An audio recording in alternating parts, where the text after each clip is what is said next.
Hello everyone and welcome to SUNUP. I'm Lyndall Stout.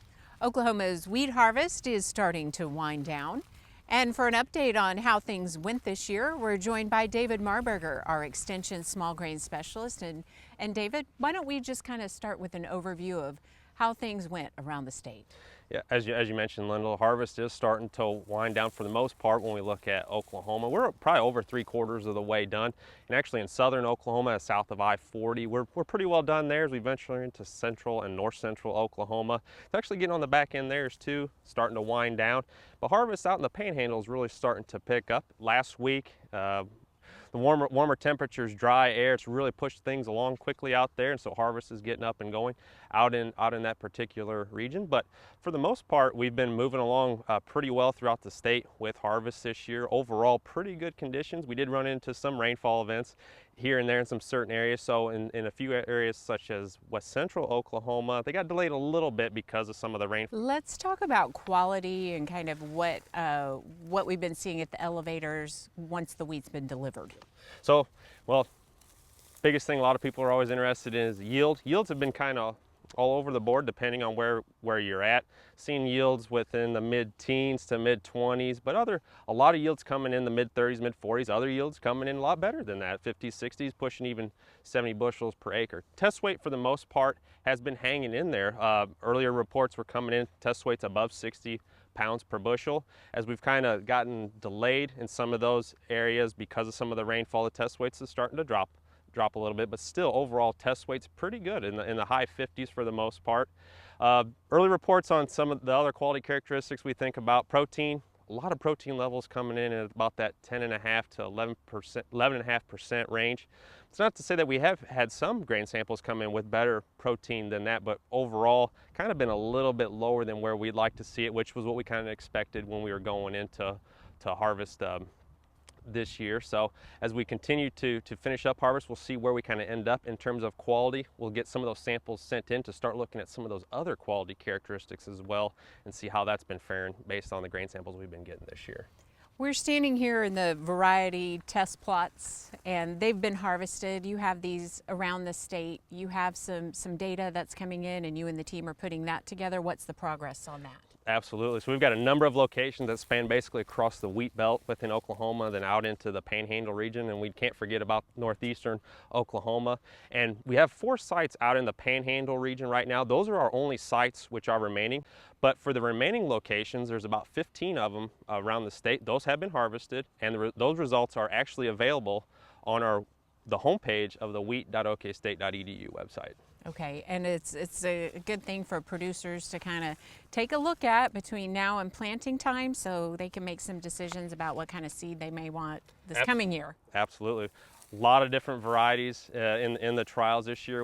And just like the individual farm, there's lots of specific decisions to make, or even the individual wheat field. Yes. Let's talk about some of the other work, speaking of science, that you and the team are doing, and some of the conferences and meetings that are coming up later this summer that folks can take part in. Yeah, so I just want to put a quick plug in for this summer. We've got a few more meetings that are going to be coming up. Our summer crops conferences that Dr. Lofton and I are working on trying to compile for this year. We've got 4 different locations set up for this year, so it's going to all take place about mid-July. And the goal with these conferences are to provide growers with information based on the certain types of cropping systems within those particular areas. And we want to just say congratulations to you and your wife on the arrival of your new baby boy. Yep. So my wife and I had our first child, Caleb. He was born on May 22nd, so right before harvest got started. So he's 4 weeks old now, and he's off to a good start, growing like a weed and changing, and we're having a lot of fun with him. Terrific. So thank you. Congratulations, David. And for a link to the conferences and to the variety test plots that David mentioned, go to sunup.okstate.edu. If you want to go ahead and mark your calendar now for one of the upcoming crops conferences, here's a look at the dates. July 10th in Ardmore, July 13th in El Reno, July 17th in Alva, and July 20th in Afton. The meetings are open to the public, and there's no charge to attend.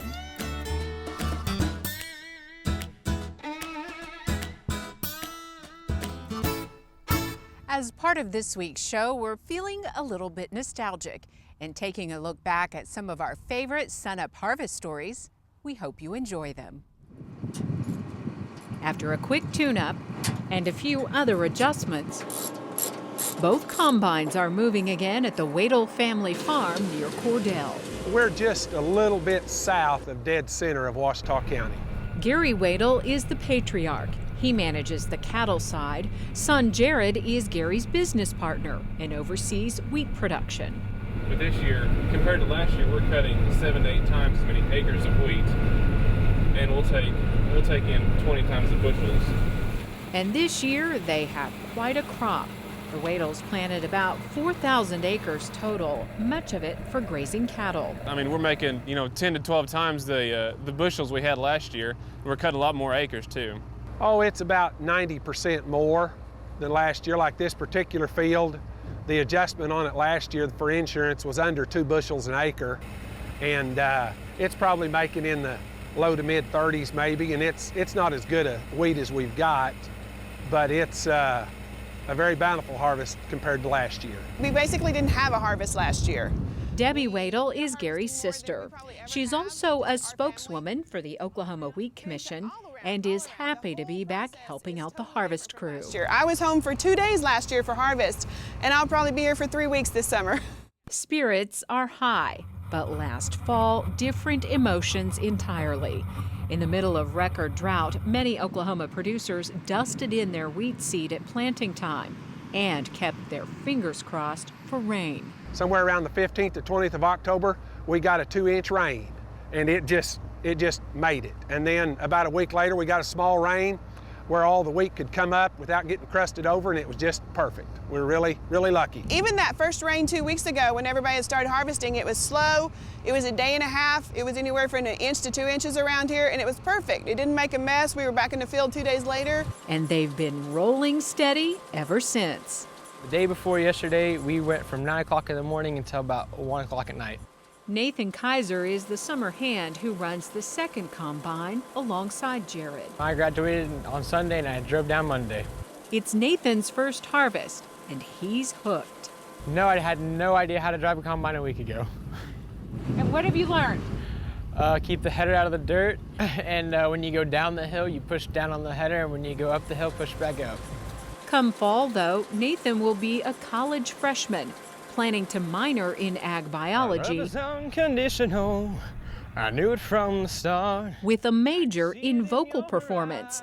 He gets some singing time in as he navigates the wheat rows, and sometimes running both machines in the same field requires special arrangement. Well, since he's kind of new at it, we're trying to master a few things, but we're getting it figured out, and I usually have him cut over here and I'll cut over here and stuff, and usually we kind of meet in the middle, and when we meet in the middle, the field's done. And soon, the entire harvest will be done.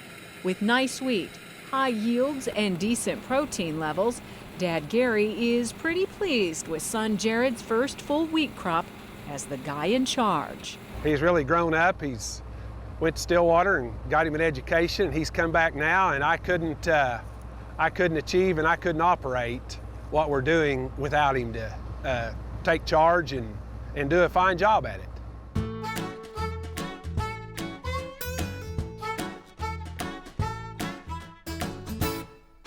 Cow-calf producers everywhere will be keeping some replacement heifers around to go into their herd for future production. Growing replacement heifers is something that there's some real management decisions involved.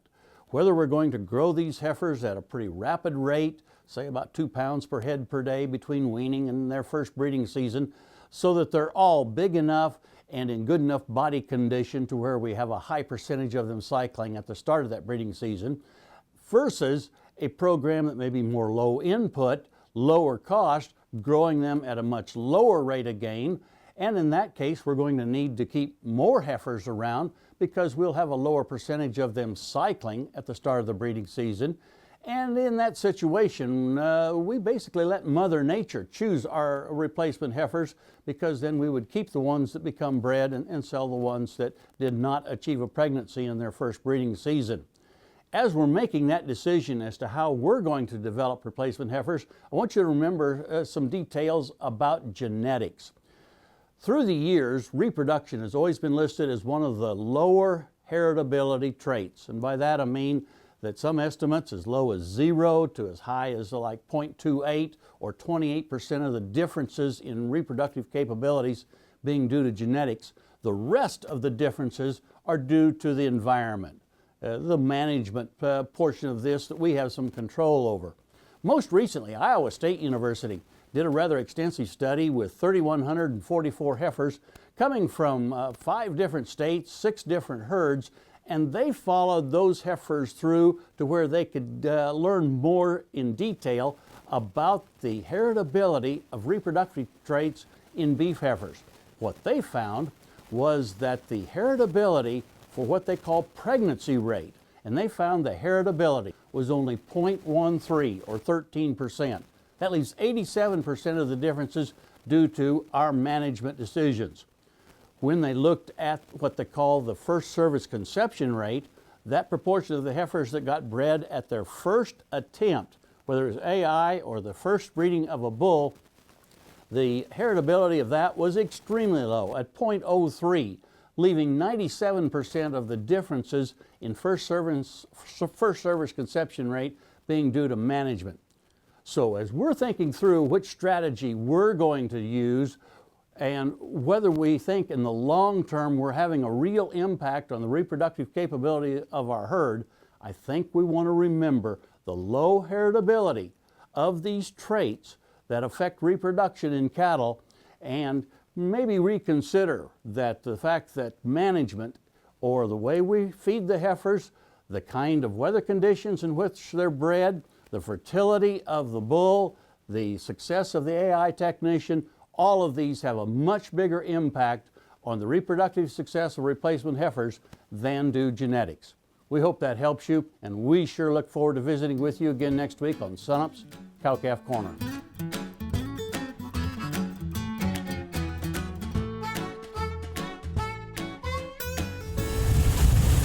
After a good week to 10 days of waiting for dry enough conditions, Jeff Wright is cutting wheat. It's a challenge. A field of Gallagher, a popular variety developed by Oklahoma State University and distributed to growers through a partnership with Oklahoma Foundation Seed. As for this year's crop, I think we'll have seed wheat, but we're going to be rather tight supplies. We're going to have some varieties of Foundation Seed that we'll probably have to allocate, but others I think we may have just enough. the rain delays mean lower test weights and motivation for grasses and weeds to grow in these thin stands, making it more difficult to cut, which is a common sight around Oklahoma. This field is very accurate of what I've seen across the state. You know, we've had some good ones, and then we have this one. I'm guessing it's 15 to 18 bushels. From Chickasha to the south, Newkirk to the north, Sayre to the west, and Okmulgee to the east, the fields Jeff and his team oversee cover a pretty big swath of Oklahoma wheat territory. They'll all be harvested.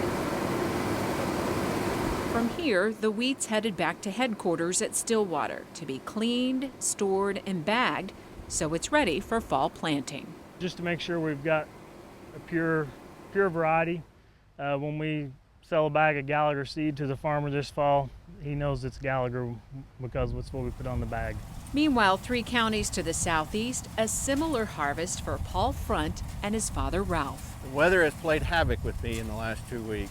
A situation where we would get a shower maybe every night or every third night, just enough to really put a dampener on harvest and really aggravate you into the fact that you could not get a crop that you had babied along and got it this far and then get it to the bin. They grew 600 acres of wheat, but are only cutting 150. On a good year, the endurance variety would yield 45 to 65 bushels per acre. I'm hoping this will be the worst field. We're thinking this field's going to be in the mid to high teens. The rest of my fields, we've got a prediction somewhere in the low 20s. Paul says he'll make up the difference this year with other crops and a diverse business plan. everything in farming has its ebbs and flows, and after the fall and winter that we've had, I guess it's amazing that we've got a crop at all and we are harvesting. I know for a fact my grandfather chased dirt across these fields back in the 30s and the 50s. And so I don't know whether he harvested a crop in 52 or 54, but I guarantee you he would have had a lot worse shape than what we are today. But thanks to modern farming practices, it's a different picture all these years later. What hasn't changed is the need to work right alongside Mother Nature. There is some family tradition there, but there also is a drive within people like myself that want to nurture plants and animals.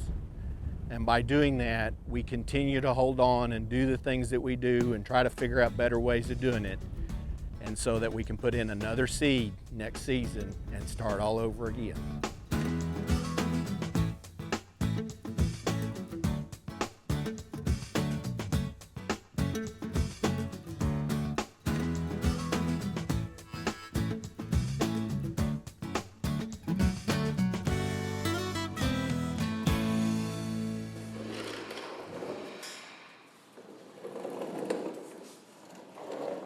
Things are pausing for a moment.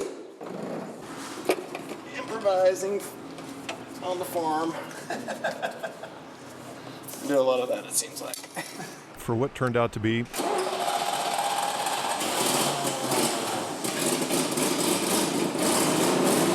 just a fuel line. This is Pete. His brother Chance is still cutting while Pete is fixing the wheat truck.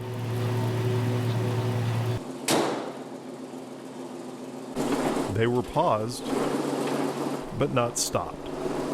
Now the old wheat truck is back in business and Pete is back in the place that he loves. The driver's seat of a Gleaner combine. I'm the fourth generation. My dad Bob was farming all this prior to that. And then my grandpa Rex was prior to him, and then Andrew was the original Matheson that came to Oklahoma. He immigrated from Denmark to Beloit, Kansas, and then in the land run, he came down and settled what's our home place. And then he built the house and the barns and all that's been the main operation since the land run. This year I've got about 850 acres of wheat. I haven't added tickets yet, but the Ruby Lee side of it, I think it's going to be in the upper 40s, just on based off the number of trucks we took to town. This one is my favorite. The red one is my nemesis. His grandpa bought it brand new, and so it's had a lot of drivers, and I actually didn't even know how to drive a standard. So Pete's dad and his brother Trenton taught me how to drive a standard. It's a big deal in the little town. Whoever brings in the first load of wheat gets to be in the paper. So, and for years it was always a certain family, and so last year and this year we got to do it. So it's pretty exciting. This fourth generation of Matheson knows that they're growing a wheat crop on these acres in northern Oklahoma. But they're also digging the roots of their family deeper into the red dirt that they love. Chance and I have been cutting wheat and doing this, gosh, since we were 9 years old. My dad started us out on the grain cart when we were 9. And so the two of us have been doing this together for quite a few years. And it's fun just to get out and be out in the field working with each other.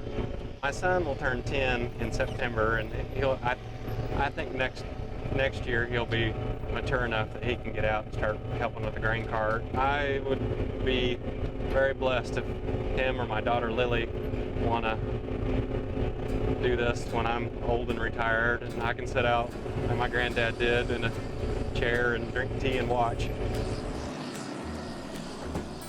In Noble County, I'm Dave Deacon.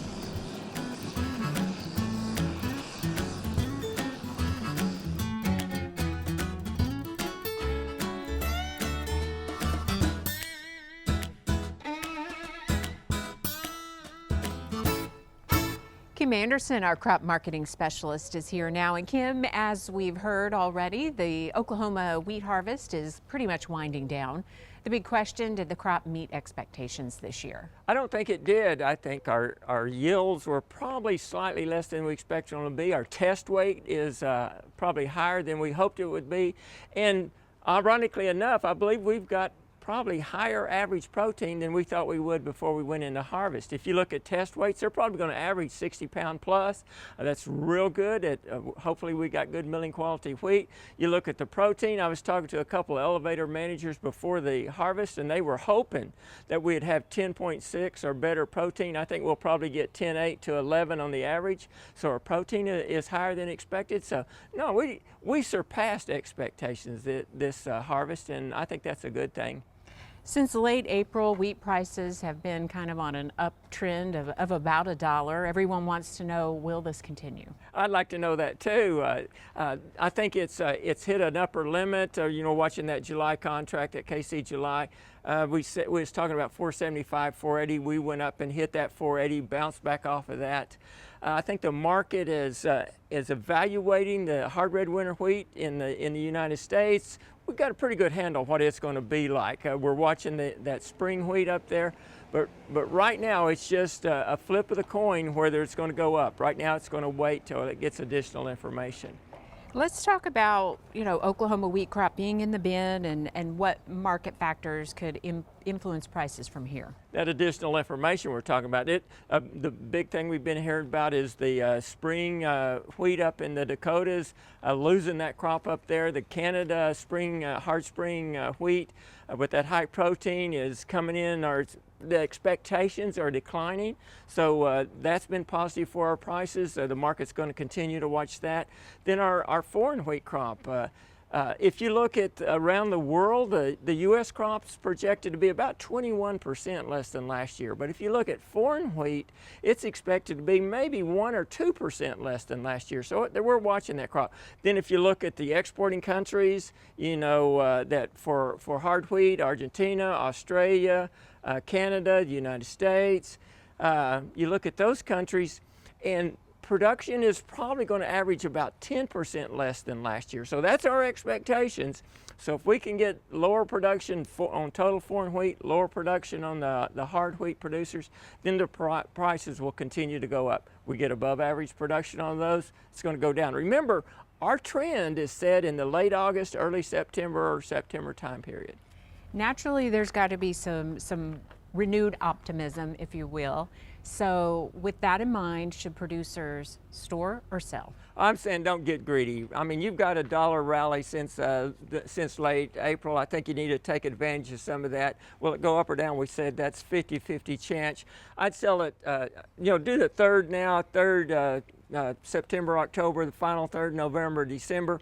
Or another way to do that is, you know, if you can afford some risk, I'll sell 15-20% now, and then I'd say every 20 to 30 cent rally, sell a little more wheat, and just as it rallies on out. Because if you have an uptrend, remember you'll get a nice run up, you know, 20, 30 cents, then you'll drop 10, 15 cents down, then you'll get another rally, and it just ratchets itself up.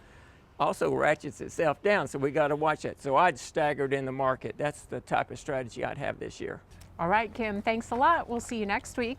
And now we want to continue with some of our SUNUP Best of Harvest stories. You could call them priority number 1 and 2. Brothers Jagger and Jaron Dow, ages 4 and almost 3. Who you been riding with? Papa Rod and Papa Herschel and Bo. They are the 6th generation to learn the ropes of wheat harvest right here on the family farm in Garfield County, just east of Enid, Oklahoma. They do tell me what to do. Producer Rodney Tim is their grandpa. Took them out and showed them the wheat heads and how the grain was developing and stuff, and now they go out there and they check it themselves and stuff, so they learn a little bit. And he tells me if I'm skipping in the field or something like that. They're pretty sharp. Rodney's cutting 3,700 wheat acres, and these little guys are part of his harvest crew, just like Rodney was once with his own grandpa and his dad, Herschel Tim. But I retired about 10 years ago, supposedly. Now Herschel's back, running the second combine. The Timms Combine started rolling May 31st, a good 2 weeks earlier than normal. Usually we stop 9:30 or 10. Meals are packed up and served in the field. Rodney's wife Dina brings the food right out to the combine, just like his mom used to do. And my grandma before that. So it's always been the same thing, just kind of passing it on. Who brings you dinner in the field? Grandma Dina. Well, it just makes all the difference in the world. That's just what we've, like every generation, her folks combined for 47 years, and she grew up doing this business. And if it wasn't for the ladies, we wouldn't get nothing done. Back when I was doing it myself, she drove a truck a lot, all through harvest.